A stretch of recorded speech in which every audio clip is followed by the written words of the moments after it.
Isla first saw Daniel in the university library, surrounded by books and sunlight. He was arguing passionately about Shakespeare with a group of students, quoting lines with too much intensity for an 18-year-old. She had no idea who he was, but something about his voice caught her attention, the way he spoke as if words were sacred. They officially met a week later in their Modern British Literature seminar. He sat next to her by chance, commented on her notes, and complimented her handwriting.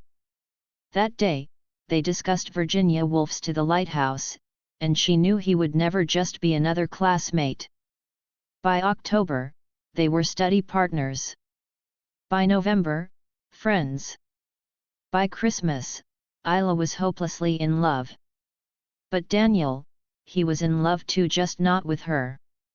He had eyes only for Leah, a tall, luminous girl who studied drama and quoted Oscar Wilde as if she had been born on a stage. Isla watched them together, how he lit up when Leah walked into a room, how he softened around her, how he fell completely, recklessly. And Isla, quietly, fell too. But into silence. Isla told herself it was enough. Enough to be close.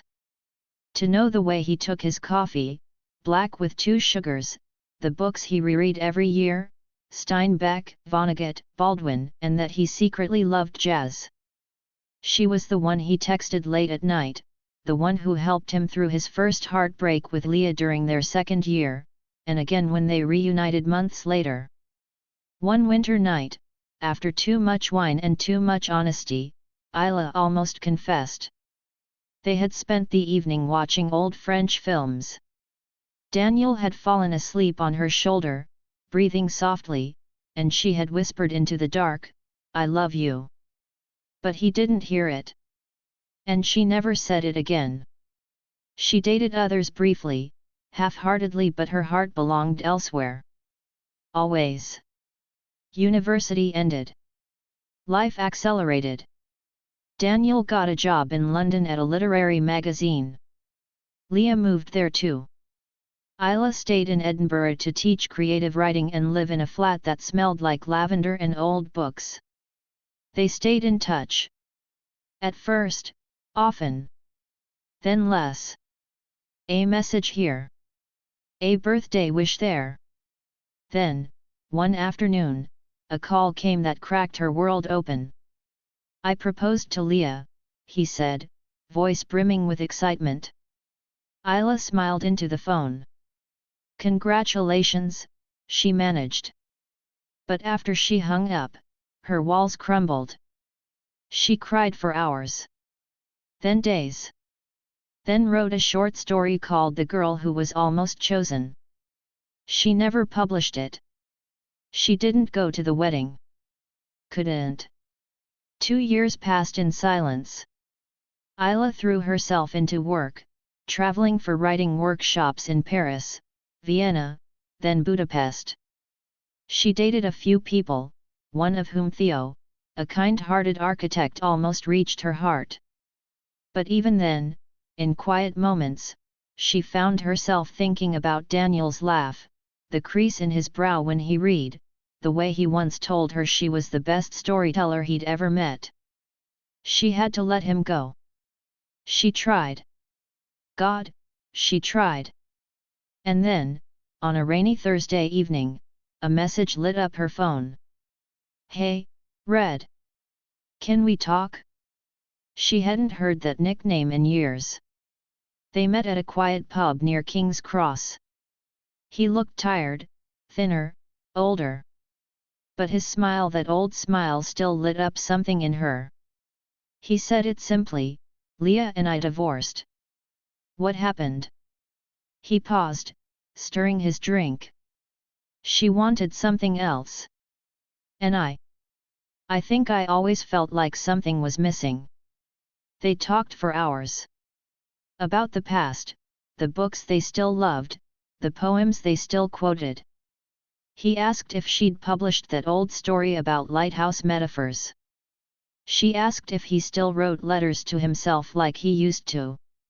When they left, he kissed her cheek. It lingered longer than it should have. But she didn't let herself hope. They fell back into friendship. Dinners. Walks through parks. Texts that stretched till 2 a.m. He told her about therapy, about how he was learning who he really was. And Isla protected her heart. She smiled, but cautiously. She hoped, but quietly. Then, one autumn night, beneath orange leaves, he said, "I don't know what I'm ready for. But I'm glad you're here." She nodded. "I'm not waiting anymore, Daniel." He looked surprised. "I didn't mean to. I know.